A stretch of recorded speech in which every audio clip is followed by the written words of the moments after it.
Hi, everyone. I'm Steve here with David Wright. David is a personal trainer at Parkway Athletic Club. Don't believe what you see behind him on his shirt. We tried to change the uh, background today, but it didn't quite fit. So we'll get that fixed. Don't worry. Thanks for being here, David. Thanks for having me, Steve. Okay. So, if you guys are interested in finding out more about nutrition, how to lose weight, how to get fit, subscribe to this channel. We do a lot of different interviews with a lot of different people. So, your subscription is appreciated.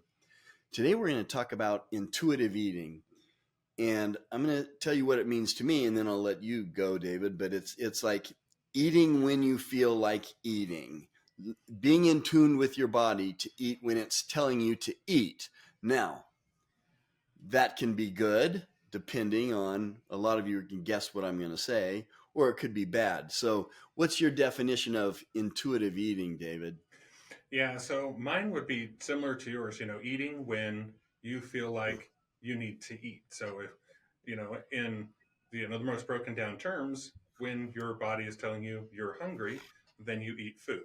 Um, and that's the most simple definition of it. And, a lot of people, I've done different research on this. I've known people who've tried the intuitive eating type of style, and it works for some people.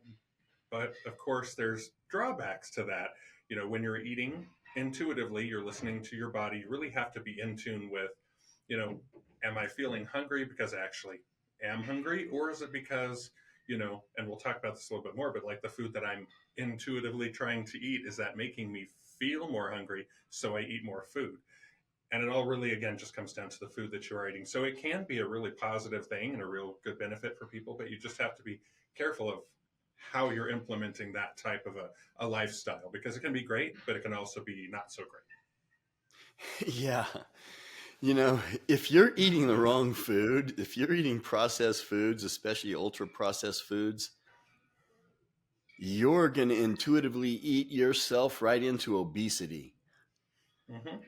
because that addictive processed foods is going to make you want to eat. It's going to trigger your brain, and you're going to want to eat more and more and more. Well, I'm hungry. I'm just listening to my body. I need to eat more. Well, if you're eating chips or Cheez Its or something that's processed like that, you're going to want more and you're going to want to eat more sooner. So you can experiment with it. Try getting up in the morning or whenever your first meal is, try eating 6 eggs, just 6 eggs, and then see when you want to eat again. It's going to be very different if you eat 6 eggs, pasture raised organic eggs, a lot of nutrients in there, Hmm. perfect fats, great protein, um, lots of nutrients. You're you might not be hungry till the next day. You really won't. But if you get up and you eat a bowl of ice cream at 7:30 in the morning, an hour later, you're going to want something else. That's the odds anyway. The ice cream is not going to satisfy your body and the needs of your body. You can't eat the junk food and think this is going to work, right?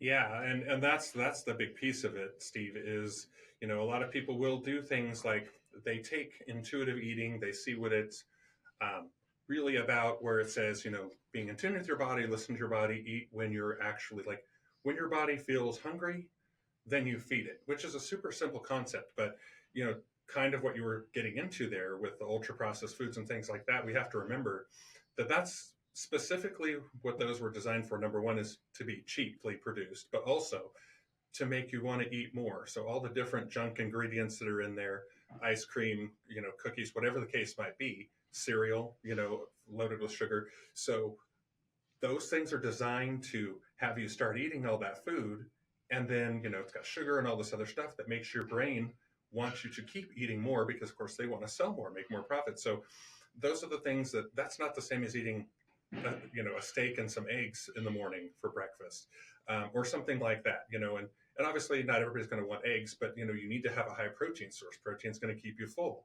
Protein is going to keep you, you know, on your blood sugar. It's not going to go spiked and low and all these other things that make us, oh my gosh, my blood sugar's low. Now I'm going to go, I need something with sugar in it, so I'm going to go eat who knows what, right? So intuitive eating really can work, but again, it's really important that it's not, when we say listening to your body, when your body says, hey, I'm hungry, and you eat something, you need to understand why your body's saying you're hungry. Are you actually hungry, right? If you're eating whole foods and you kind of get that, like, you know what, I'm starting to feel hungry. You probably are, and your body's telling you, hey, eat some more whole foods. If you're eating processed foods and you get hungry, you're probably just, your brain is saying, okay, stomach, we need more of that, whatever that was, because it was just so good for the brain, the dopamine and all the other things you get with sugar and all that. You're getting kind of tricked in a way to eat more. So some people will say intuitive eating doesn't work at all because I tried it and I gained 10 pounds or whatever. When in reality, it wasn't the intuitive eating, because that's not what they were doing. It was, I'm still eating junk food. I'm just going to listen to my body. But you've got to understand your body gets signals as part of your body, obviously, from the brain. And your brain's going to be like, oh man, yeah, keep eating this. This is wonderful. But also keep in mind, as you're intuitively eating, if we're, for lack of a better term, shoveling food into our mouth really fast, we're eating quick, because a lot of people do that. Your brain doesn't even have time to catch up that, hey, you're full. So by the time it does, it's like stomach ache time. And that's way overfull. So, of course, digestion, all that happens. So it's just really important to know, okay, what are you eating intuitively? And it can work great. It can work really well. But you can't just eat anything you want intuitively, because then it's not the same. Yeah, and I'm going to emphasize what I always emphasize, especially as you get older. I'm in my 60s, protein first. Now, it's important for younger people also. Protein first. You have to get enough protein so that your body can extract the amino acids or break down the protein into amino acids, free form amino acids, and then it puts it together back in the protein chains that it needs. And especially as people get older, they're not eating as much. And when they're Right. not eating as much, they don't get enough protein. And I give examples of this all the time. So get your protein first. If you get your protein first, this intuitive eating probably will work for you if you're getting your protein first and you're getting enough protein. Right. I say 1 gram of protein per pound of body weight. Unless you're really overweight, then it's not so much. But 1 gram of protein per target body weight. So if you want to weigh 150 grams of protein. That's how I figure it out. And that's a lot of protein, isn't it?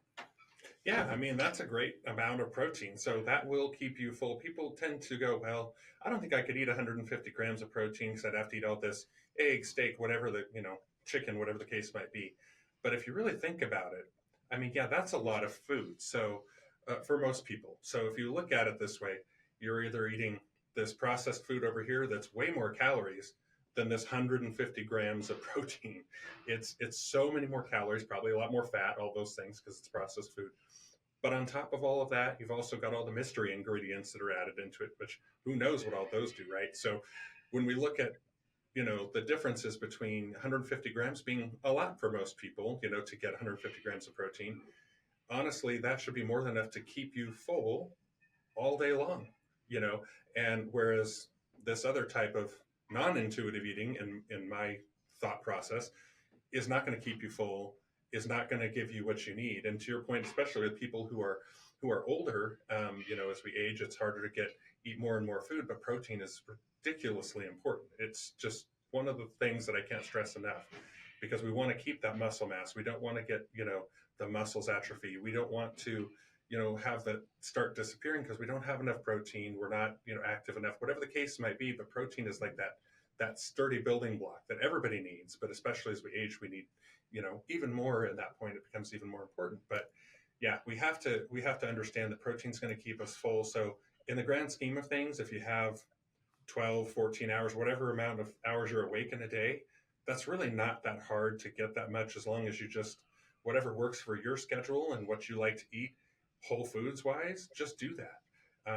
It's not as hard as you think, and it's going to be a lot better for you in the long run.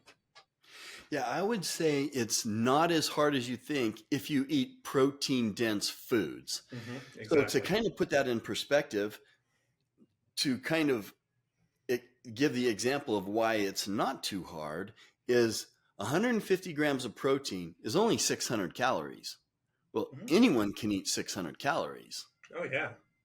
but food has other things in it. It has fats, it has carbohydrates. And I'll go to the age thing too, why it's harder as you age compared to if you're 20 and you're, you know, playing football, or you're a young lady and you're a cross country runner. I'll explain the difference there. But your protein, that, like I said, that's only 600 calories, 150 grams.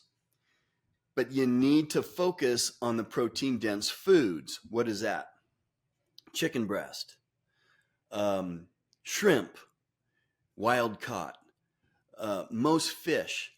If you're eating fatty beef or eggs, you're going to get a lot more calories with the protein. Now, I'm not saying eggs are bad, because eggs are probably, if there's only one thing you could eat, that's what I would pick, is an egg, because it's just so nutrient packed. Oh, absolutely. But it's not as protein dense as a chicken breast or a lean type of meat. So you're going to have to lean towards the lean types of meats. I gave two examples. Shrimp is very protein dense, and chicken breast, the white meat.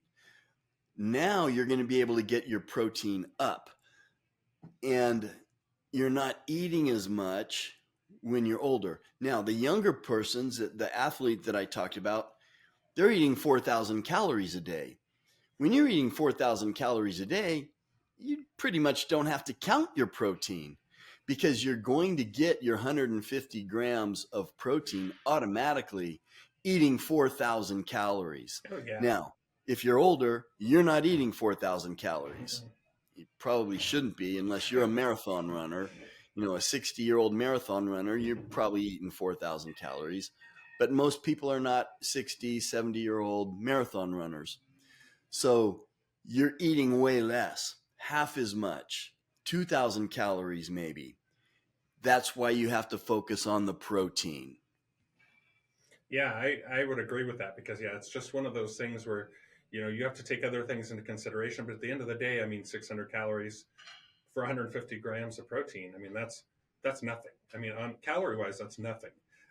But it also is so good for you and all of your different functions that your body needs, and just those 600 calories. And of course, everybody's caloric needs are different, but 600 calories super easy to eat. So finding a way, to eat that protein dense food that works for you and that you could eat, your 1 gram per pound of body weight, I would agree with.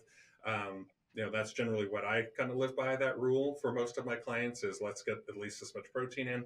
Um, and like I said, everybody could be a little bit different depending on what, your fitness needs and your goals are. But that's a great standard to live by because you know for sure that you're getting enough to give you energy, to give you the things that you need, and just keep your body where it needs to be protein wise, which is super important. It's the building block of pretty much everything. So, the fats, the carbs, those types of things, obviously those are added in with the meal, at different points or whatever kind of meal you're eating. There's going to be some of those as well, which kind of rounds out the rest of your calories. But as long as you focus on making sure you get enough protein in there, then, you're good to go. And I think that's really the most well-rounded way to look at it is get that protein in there. Like you said, make sure we get the protein in first, that we're getting good enough for the day. And then, kind of worry about the rest of the stuff that goes with it. Eat whole foods, of course, with it, just like the protein. But, you know, make sure you get enough protein in there for sure.